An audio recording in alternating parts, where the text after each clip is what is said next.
Overheard my wife telling her friend she regrets settling for me, but later karma hit her hard. Alright, so I guess I should start with some context. I'm a 26-year-old guy, and my wife, Emma, is 24. We've been together for a few years, married for just 3 months. Things have been, well, pretty normal. At least that's what I thought. We've had the usual ups and downs, but nothing major. Honestly, I thought we were doing fine. Anyway, the other night, something happened that completely flipped my world upside down. I wasn't snooping or anything, but I overheard Emma on the phone while I was passing by our bedroom. I didn't even mean to listen in, but sometimes you catch bits and pieces of conversations, right? Well, this was one of those times, and what I heard has been messing with my head ever since.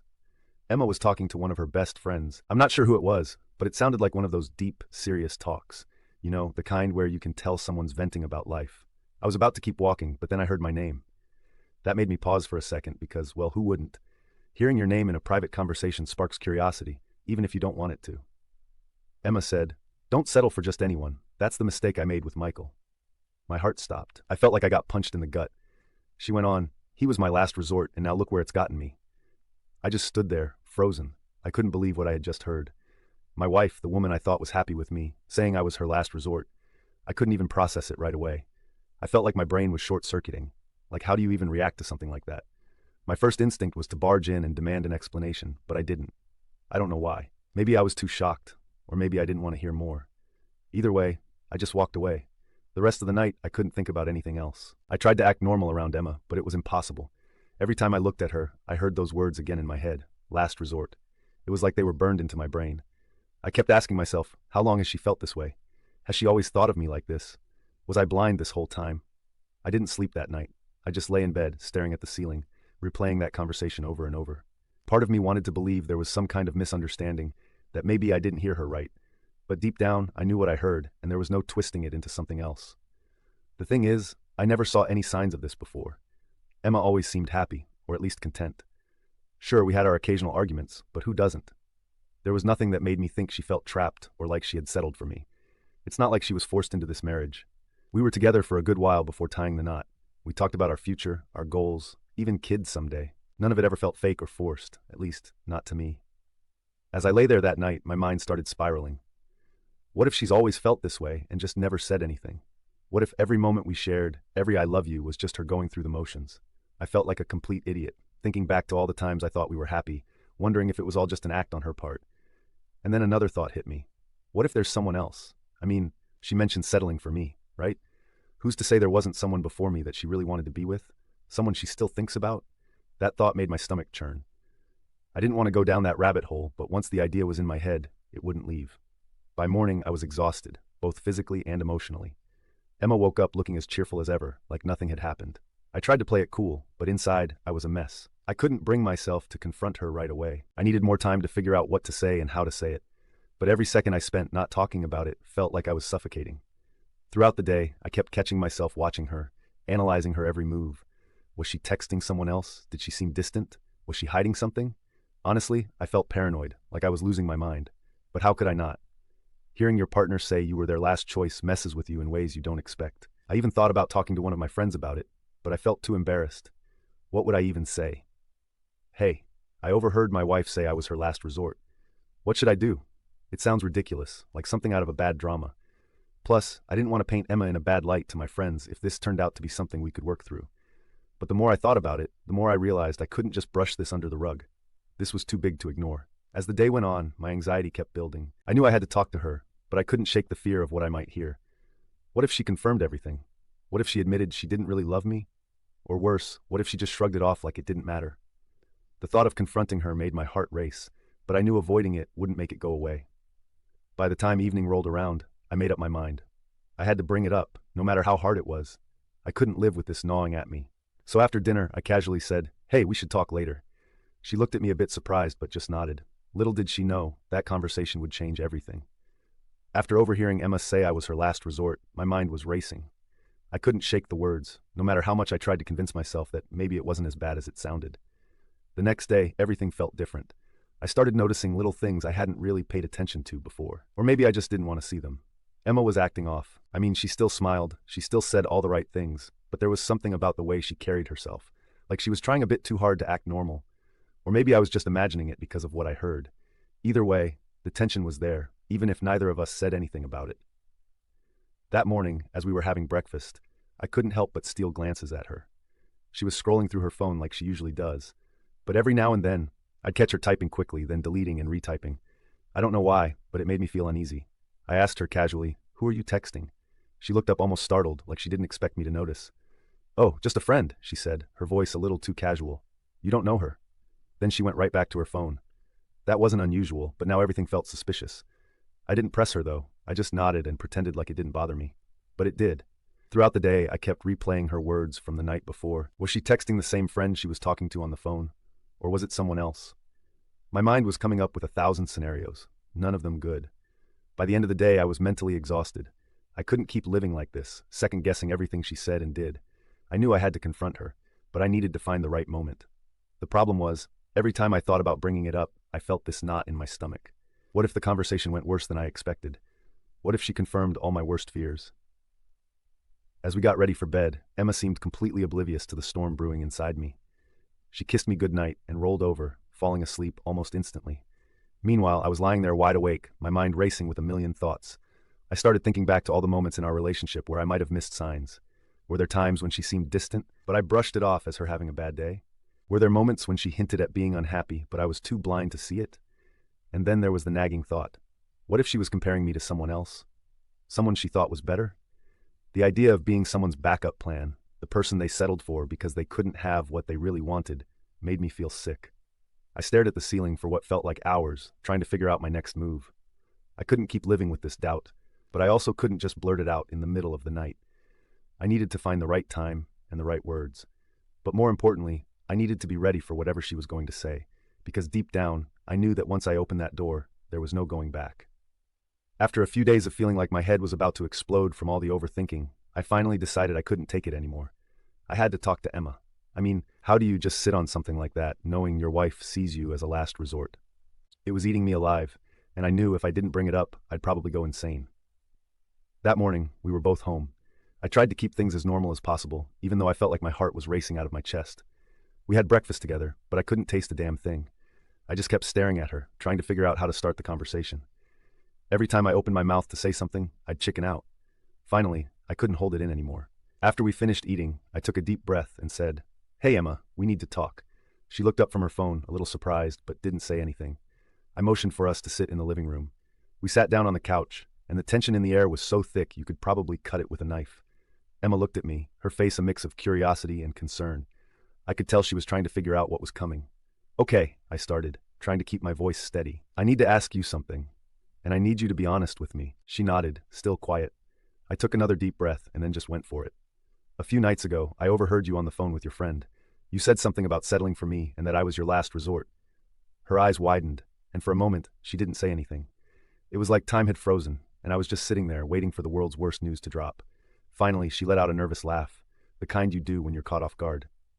"Wait, you heard that?" she asked, her voice shaky. "Yeah," I said, trying to keep my cool. "I heard everything." She looked down at her hands, fiddling with her fingers. "Michael, I didn't mean it like that. I was just talking with my friend. It was a stupid thing to say." "Stupid?" I repeated, feeling the frustration building up. "Emma, you said I was your last resort. That's not just stupid. That's crushing." She sighed, rubbing her temples like she was trying to think of the right words. "I was venting, okay? It wasn't serious. Sometimes you just say things in the heat of the moment, and they don't mean anything." "Don't mean anything?" I shot back. "Emma, those words don't come out of nowhere. You don't just casually tell someone you settled for your husband unless there's some truth behind it." She looked at me, her eyes filled with a mix of guilt and frustration. "It's not like that, Michael. I was talking about how everyone feels pressure to get married, to settle down. I was just, I don't know, venting about life." "But why say that about me? About us?" I asked, my voice rising a little. "If you were just venting, you could have said anything else. Why did it have to be about settling for me?" Emma shook her head, tears starting to well up in her eyes. "I didn't mean it the way it sounded. I love you, Michael. I really do.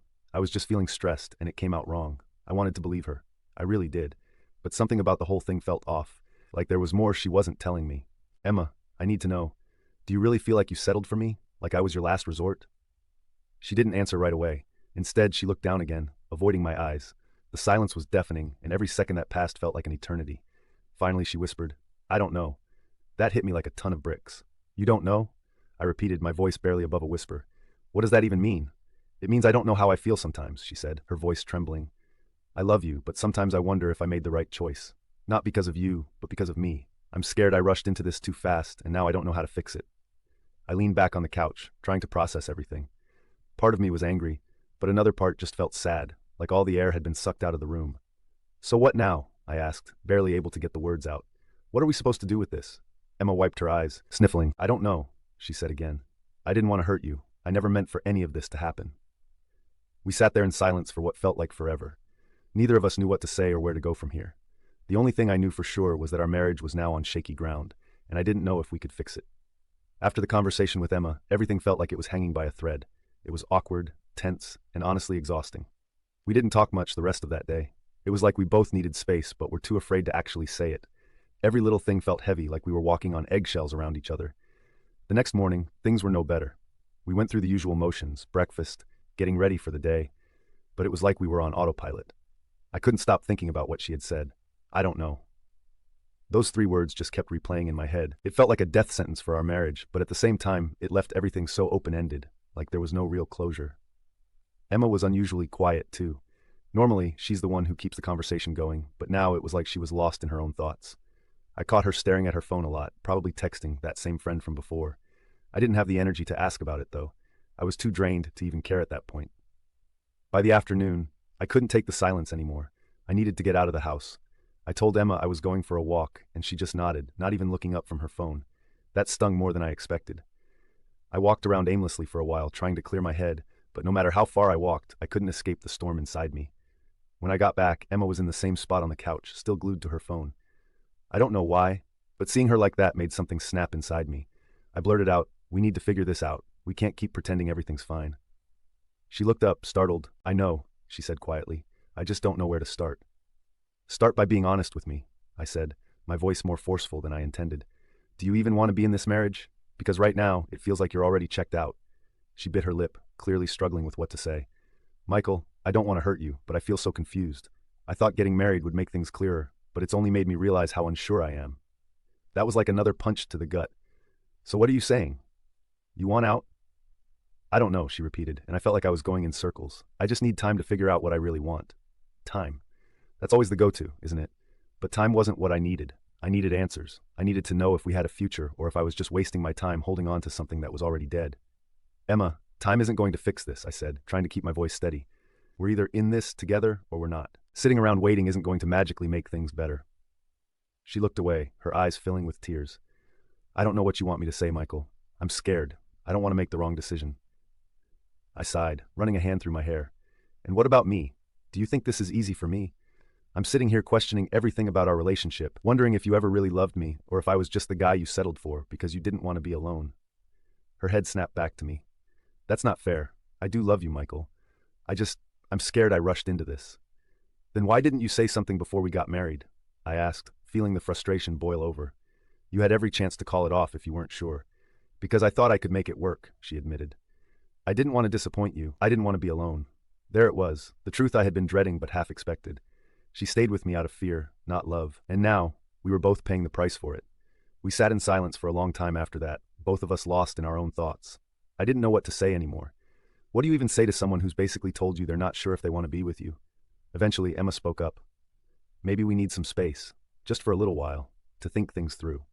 "Space," I repeated, almost laughing at the irony. "We've been living in the same house, but we've already been worlds apart for days now. What difference would more space make?" She didn't have an answer for that, and honestly, neither did I. We were stuck in this weird limbo, and it was tearing us both apart. That night, we slept in the same bed, but it felt like we were miles away from each other. I lay there, staring at the ceiling, wondering how we got to this point, wondering if there was any way to fix it, or if this was the beginning of the end. I couldn't shake the feeling that, no matter what we decided, things would never be the same again. After everything that had happened, I knew one thing for sure. I couldn't stay stuck in this limbo forever. Emma's indecision, her "I don't know" about our marriage, was like a slow poison. It was eating away at me, and if I didn't do something soon, it was going to destroy me.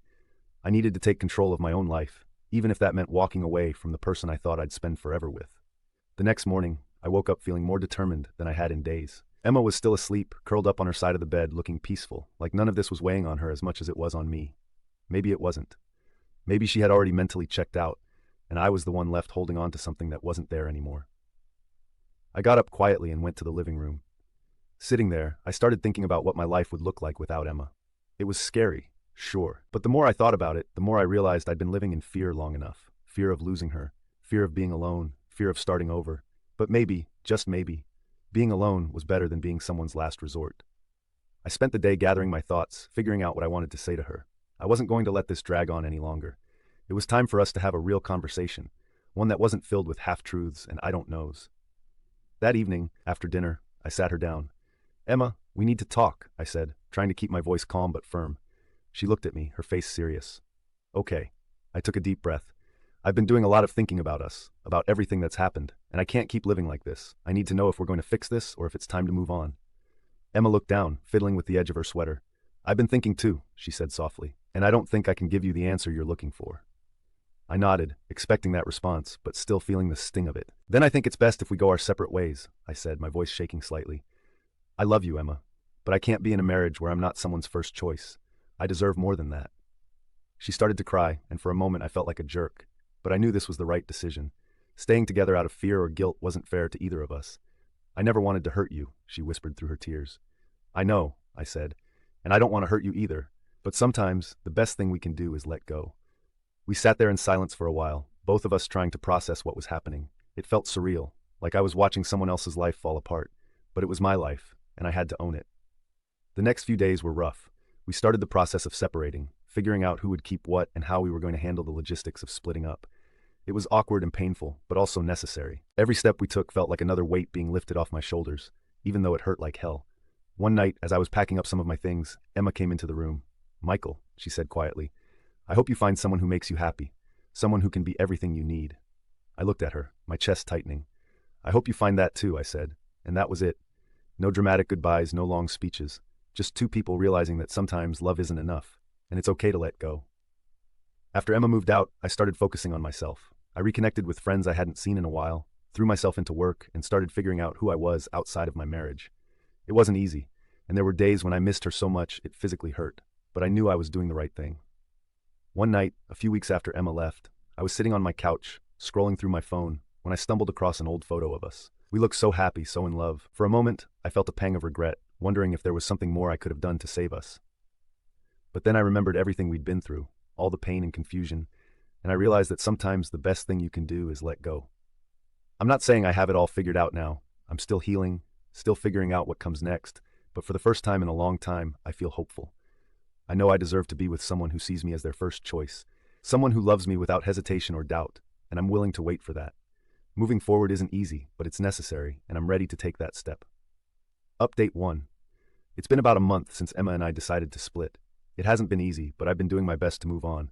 I focused on work, caught up with friends, and tried to find some normalcy in this mess. I thought I was making progress, you know? I was starting to feel like myself again, but then life decided to throw another punch at me. One day I was hanging out with a buddy of mine. We were catching up, talking about random stuff when he casually dropped a bomb. "Hey, did you know Emma's dating someone?" he asked, like it was no big deal. I nearly choked on my drink. "Wait, what? Already?" I asked, trying to keep my voice steady. "Yeah," he said, looking a bit uncomfortable. "I saw her at a coffee shop the other day. She was with this guy. They looked close." My heart sank. I mean, I knew we were over, but hearing she was already seeing someone else hit me harder than I expected, especially since we weren't even divorced yet. The paperwork was still being finalized, and here she was, moving on like it was nothing. I tried to play it cool, acting like it didn't bother me. "Do you know who the guy is?" I asked, trying to sound casual. He hesitated for a second. "I think it's that guy she used to talk about before you two got married. You know, the one she had some history with." That's when it all clicked. The constant texting, the weird behavior, her being glued to her phone during those last few weeks. It wasn't just her being distant. It was him. She had been talking to this guy the whole time, even before we decided to split. I didn't say much after that. I just nodded and changed the subject. But inside I was fuming. I felt betrayed all over again, not because she was dating someone that was her choice, but because of the timing. It felt like our entire marriage was a joke to her, like she had one foot out the door long before we even said our goodbyes. Later that night, I couldn't stop thinking about it. I replayed every moment of our last month together, every time she was on her phone, every time she brushed off my questions. It all made sense now. She wasn't just distant, she was checked out, already focused on someone else. The next morning, I decided to confront her. Not because I wanted to get back together or anything like that, but because I needed closure. I needed to hear it from her, to understand why she couldn't just be honest with me from the start. I sent her a message asking if we could talk. She agreed, and we met up later that day at a park. It was weird seeing her again, especially knowing what I knew now. She looked nervous, like she knew what was coming. Emma, I started, keeping my voice calm. I need to ask you something, and I want you to be honest with me. She nodded, not saying a word. I heard you've been seeing someone, I said, watching her reaction closely. Is it true? Her eyes widened for a second, and then she looked away. Yeah, she admitted quietly. I've been seeing someone. Is it the same guy you were talking to before we separated? I asked, already knowing the answer but needing to hear it from her. She hesitated, then nodded. Yes, it's him. I felt a mix of anger and sadness. So you've been talking to him this whole time? I asked. Even when we were still trying to figure things out? She looked down, guilt written all over her face. I didn't plan for it to happen like this, she said. We started talking again, and it felt right. Right? I repeated, my voice rising a bit. Emma, we were still married. We were supposed to be working on us, and you were already moving on with someone else. I know, she said, her voice shaking. I'm sorry, Michael. I didn't mean to hurt you. Hearing her apologize didn't make me feel any better. In fact, it just made me angrier. If you were talking to him the whole time, why didn't you just tell me? Why drag this out? I didn't know how to, she admitted. I was scared. I didn't want to hurt you more than I already had. Well, congratulations, I said bitterly. You managed to do that anyway. We sat there in silence for a while, neither of us knowing what to say. I wanted to scream, to yell at her for being so selfish, but I knew it wouldn't change anything. The damage was done, and there was no going back. Finally, I stood up. I hope he's worth it, I said, my voice cold. Michael, she started, but I cut her off. I don't want to hear it, I said. Just finish the divorce papers and let's be done with this. I walked away, feeling a strange mix of relief and sadness. I was finally done with Emma, but the pain of betrayal was still fresh. It would take time to heal, but at least now I knew the truth. Moving forward wasn't going to be easy, but at least now I could do it without looking back. Update 2. It's been a few weeks since I confronted Emma about seeing that guy, and honestly, I thought I was done with all the drama. The divorce papers were still in process, but I'd been keeping my distance from her and focusing on rebuilding my life. Things were slowly getting better. I was starting to feel more like myself, even if the whole situation still left a bad taste in my mouth. Then one evening, I got a message from Emma. Just seeing her name pop up on my phone made my stomach twist. I almost didn't open it, but curiosity got the better of me. The message was short and vague. Can we talk? It's important. I rolled my eyes, thinking, what now? Part of me wanted to ignore her, but another part was curious. What could she possibly want after everything? Against my better judgment, I agreed to meet her the next day. When we met at a coffee shop, Emma looked like a wreck. Her eyes were red and puffy like she'd been crying for days. She was fidgeting, barely able to look me in the eye. I didn't feel sympathy, though. All I could think about was how much she had hurt me and how I wasn't going to let her back into my life. Michael, she started, her voice shaky. I know I'm the last person you want to hear from, but I need to tell you something. I folded my arms, leaning back in my chair. What is it, Emma? She took a deep breath, tears already welling up in her eyes. The guy I was seeing, he was cheating on me. He was seeing another girl the whole time we were together. I blinked, not expecting that. I didn't say anything, just let her keep talking. I found out a few days ago, she continued, her voice breaking. I confronted him, and he admitted it. He didn't even try to deny it. I feel so stupid, Michael. I left you, and for what? For someone who didn't even care about me. She started crying, covering her face with her hands. I sat there feeling a strange mix of satisfaction and indifference. This was karma, plain and simple. She'd betrayed me for a guy who turned out to be a player, and now she was reaping what she'd sown. I'm so sorry, she sobbed. I made such a huge mistake. I thought I wanted something else, but I see now how wrong I was. I don't expect you to forgive me, but I had to tell you. I waited a moment, letting her cry. Then I said, Emma, I appreciate you telling me the truth, but it doesn't change anything. She looked up, her eyes pleading. Michael, I know I messed up, but can't we at least try to fix things? I still love you. I realize now that you were the best thing that ever happened to me. I shook my head. Emma, you didn't love me. You loved the idea of not being alone, and when things got tough, you ran to someone else. I can't be with someone who only comes back when things don't work out with someone else. She reached across the table, trying to grab my hand, but I pulled away. Please, Michael, she whispered. Give me another chance. I'll do anything to make it right. I stood up, my voice firm. Emma, it's too late. I've moved on, and you need to do the same. I deserve someone who chooses me first, not someone who settles or comes crawling back when things go wrong. Her face crumpled, and she started crying again. But I didn't feel sorry for her. This was her mess, not mine. I'm sorry, Emma, I said, softer this time. But we're done. I walked out of the coffee shop, leaving her there in tears. It felt like a weight had been lifted off my shoulders. For the first time in months, I felt free. Emma's betrayal had been a painful chapter in my life, but now it was finally closed. Karma had done its job, and I was ready to move forward for real.